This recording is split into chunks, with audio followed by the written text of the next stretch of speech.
Perkenalkan, nama saya Elis Jati Rosiana Natu. Saat ini saya mengajar di SMP Swasta Merbaun, Kecamatan Amarasi Barat, Kabupaten Kupang, Provinsi Nusa Tenggara Timur.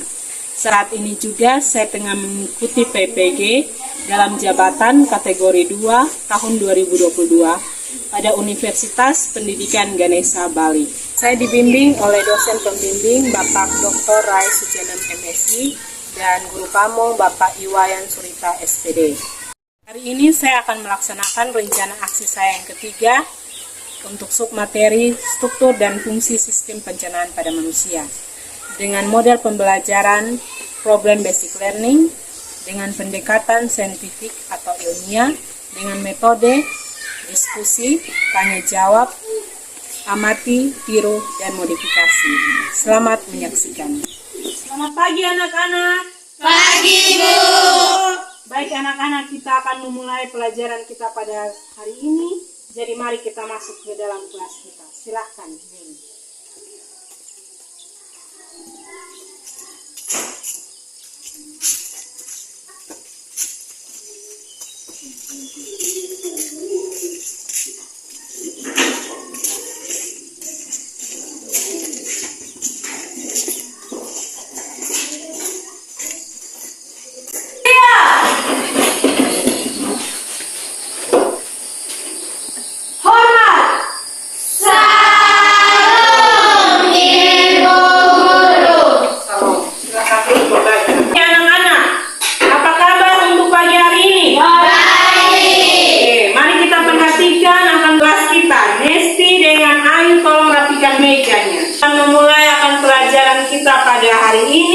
Ibu minta kesediaan salah satu dari kalian untuk memimpin kita dalam doa.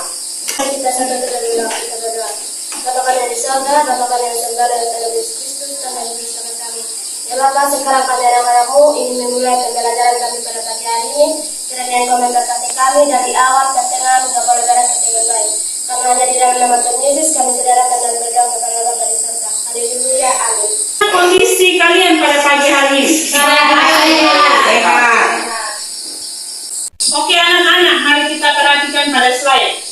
Masihkah kalian mengingat tentang materi kali lalu? Masih. Mengapa makhluk hidup perlu makan?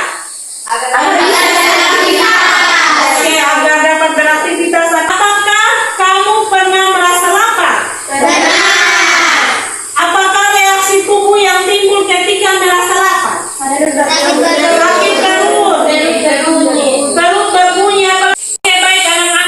Ibu akan memberikan pretest untuk menguji kemampuan awal kalian. Pernahkah anak-anak berpikir bagaimana makanan yang dimakan dapat diserap oleh tubuh sehingga menghasilkan energi? Mengapa penyerapan makanan dalam tubuh dapat terjadi? Mempelajari terkait dengan materi pada hari ini. Mari kita sama-sama memperhatikan kompetensi dasar dan indikator pencapaian kompetensi untuk materi kita pada hari ini, yaitu menganalisis sistem pencernaan pada manusia dan memahami gangguan yang berhubungan dengan sistem pencernaan, serta upaya menjaga kesehatan sistem pencernaan. Menyajikan hasil penyelidikan tentang pencernaan mekanis dan kimiawi. Untuk indikator pencapaian kompetensi pada hari ini yang akan kita pelajari bersama-sama, yaitu menganalisis organ pencernaan utama sistem pencernaan manusia, menganalisis organ pencernaan tambahan, dan menyajikan hasil pengamatan video tentang organ pencernaan utama dan organ pencernaan tambahan pada LKPD. Tujuan pembelajaran yaitu melalui studi literasi dan pengalaman media video animasi dan diskusi pembelajaran tentang struktur dan fungsi sistem pencernaan manusia. Peserta didik dapat menganalisis organ pencernaan utama sistem pencernaan manusia dengan benar. Melalui studi literasi dan pengamatan media video animasi dan diskusi pembelajaran tentang struktur dan fungsi sistem pencernaan manusia, peserta didik dapat menganalisis organ pencernaan tambahan dengan benar.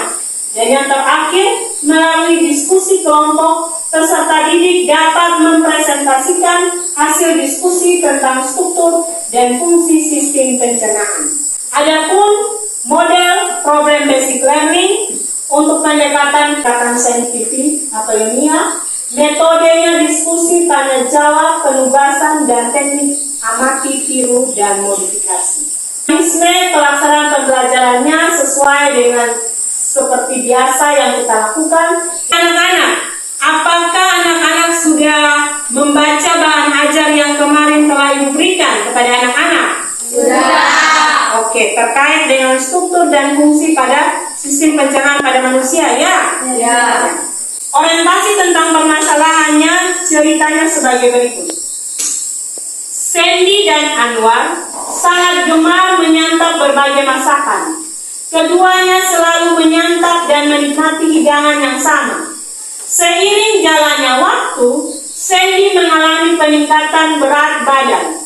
Ia akhirnya mengalami obesitas. Sedangkan Anwar sebaliknya. Biarpun ia telah banyak mengkonsumsi berbagai masakan, berat badannya cenderung tetap bahkan menurun. Mengapa Sandy dapat mengalami peningkatan berat badan, sedangkan Anwar sebaliknya? Berdasarkan kondisi yang dialami keduanya, adakah hal yang menyebabkan perbedaan itu? Ibu akan menayangkan 2 buah video. Ini terkait dengan materi yang akan kita pelajari pada hari ini. Jadi mari kita sama-sama menyaksikan tayangan video yang lain. Masuk ke pembuluh darah untuk diedarkan ke seluruh tubuh. Sari-sari makanan ini nantinya akan diubah menjadi energi. Keenam, pembuangan sisa. Lalu sisa-sisa makanan yang tidak diserap akan dibusukkan di dalam usus besar menjadi feses dan dikeluarkan melalui anus. Oke, baik, Ibu akan membagikan kalian LKPD untuk mengerjakannya untuk dengan materi pada hari ini. Ya, selamat bekerja. Bagi soal yang mengalami kesulitan dalam mengerjakannya, silakan bertanya pada Ibu. Ibu akan membantu kalian untuk memilih supaya kalian dapat mengisi dan mengerjakannya. Oke, perhatikan soal nomor 8 ya. Itu ada gambar dan juga ada bagian penjelasan. Di bagian sebelah kiri itu ada gambar, kemudian pada bagian sebelah kanan itu ada penjelasan. Silakan cocokkan gambar dan juga penjelasan terkait dengan struktur yang ada ya. Untuk penjelasan materinya ditarik dengan menggunakan garis penghubung seperti menarik garis anak panah ya. Untuk kelompok lain bisa? Bisa. Oke, selamat bekerja. Baik anak-anak, kita sudah menyelesaikan hasil diskusi kita ya, dalam bentuk kelompok. Tiba saatnya kita akan mempresentasikan hasil diskusi kita. Berdasarkan hasil pengamatan video dan kajian literatur, jawablah pernyataan di bawah ini. Makanan yang kita makan akan dicerna menjadi sari-sari makanan oleh organ pencernaan. Selanjutnya akan diedarkan ke seluruh tubuh oleh darah. Mengapa yang bertanggung jawab dalam penerapan sebagian besar sari-sari makanan hasil pencernaan adalah usus halus.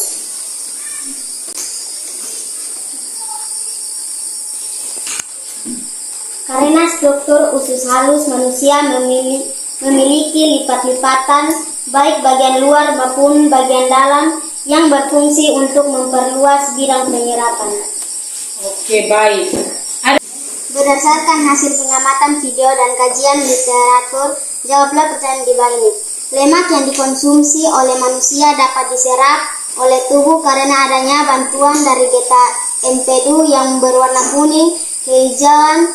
Geta empedu akan dikeluarkan ke usus halus dan berperan dalam mengemulsi lemak. Mengapa geta empedu dapat berwarna kuning kehijauan?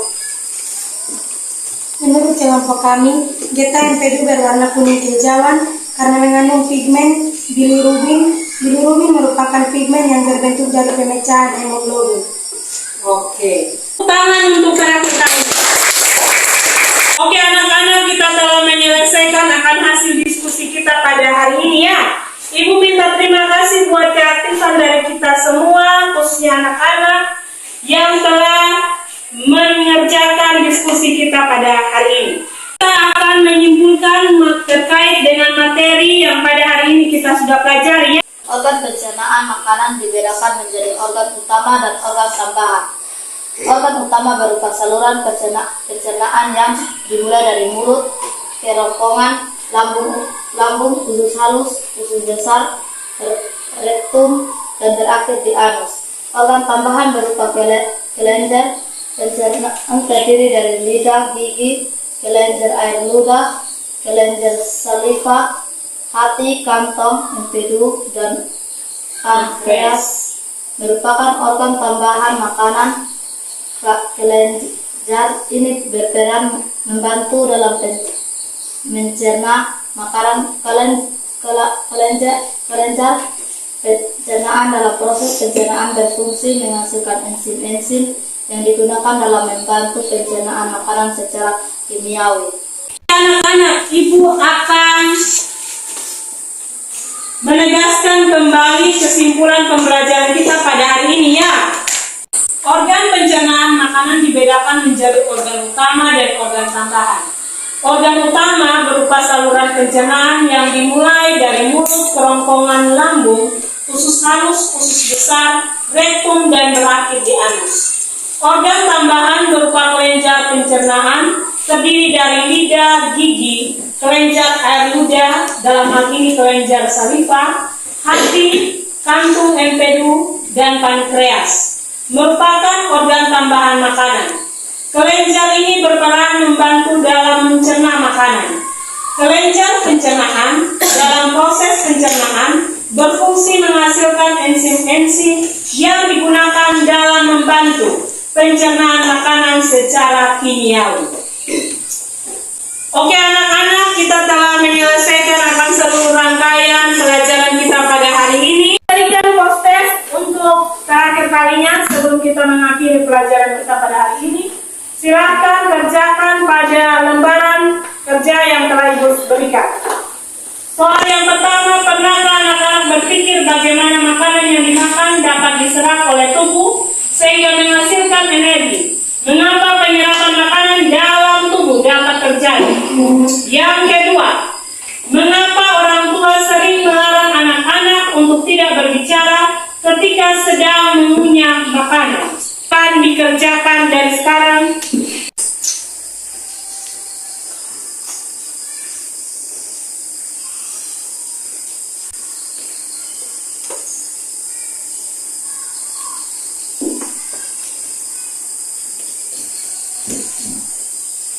Oke anak-anak, kita telah menyelesaikan akan pembelajaran kita pada hari ini.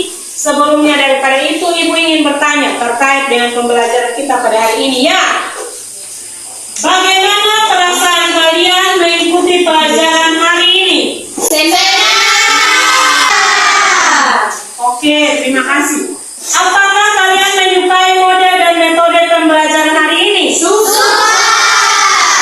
Oke, Ibu akan menginformasikan terkait materi untuk waktu ke depan ya. Kita akan mempelajari mengenai organ pencernaan tambahan dan juga pencernaan mekanis dan kimiawi yang terdapat pada tubuh manusia. Kita akan mengakhiri akan pelajaran kita pada hari ini. Sebelum kita mengakhirinya, Ibu minta kesediaan salah satu dari kalian untuk memimpin kita dalam doa. Mari kita berdoa. Bapa kami yang di sorga, Bapa kami yang sembah, Tuhan Yesus Kristus, Tuhan dan Juru Selamat kami. Ya Bapa, terima kasih karena Engkau sudah menjaga kami dari awal kegiatan hingga mengakhirinya dengan keadaan suatu salam dan sejahtera. Kini tibanya anak-anak-Mu ingin pulang, kiranya Engkau memberkati kami di perjalanan hingga kami tiba di rumah kami dengan keadaan salam dan sejahtera. Karena hanya di dalam nama Tuhan Yesus kami serahkan dan berdoa. Amin. Anak-anak, selamat siang untuk kita semua. Siang Ibu.